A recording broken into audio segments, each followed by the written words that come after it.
The Iowa football team found some depth in the secondary after a couple of their starters got injured, but the team hopes to get some of them back when they travel to Indiana.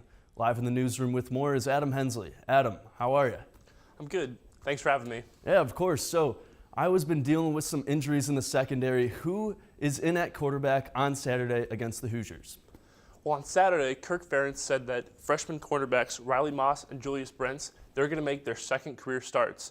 Now, Michael Ojemudia and Matt Hankins, Iowa's usual corners, they're both healthy. Ferentz said they should be good to go. However, look for them to come off the bench and potentially do some sub packages. Ferentz is pretty confident with Moss and Brents as they both combined for 3 interceptions against Minnesota last weekend. And to me, they look pretty good and ready to go against Indiana. Hopefully they can have some more takeaways this week. Now on the other side of the ball, what sort of injury news have you heard from that offense?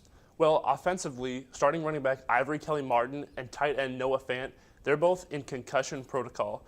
Their status is a little iffy. Kirk Ferentz said he'd know more on Friday about their situation, but if they can't go, look for running back Mekhi Sargent and tight end TJ Hawkinson to get the starting nod against Indiana. That'll be interesting to see what happens in the red zone. But injuries aren't the only thing keeping the Hawkeyes out of the game. Amani Jones will miss the first half of this week's game. And now with the Hawks missing Jones, what can we expect with him on the sidelines? Well, Amani Jones' targeting call happened late in the game against Minnesota, and say what you will, personally to me, wasn't really targeting, led with his shoulder. Anything's a flag nowadays, so regardless, Christian Welch is actually getting the start at middle linebacker with both Hockaday injured and Amani Jones getting suspended. However, I'm very curious to see if, depending on how Christian Welch does against the Hoosiers, if Kirk Ferentz decides to go with him and stick with him, or go with Amani Jones once he's good to go after the second half.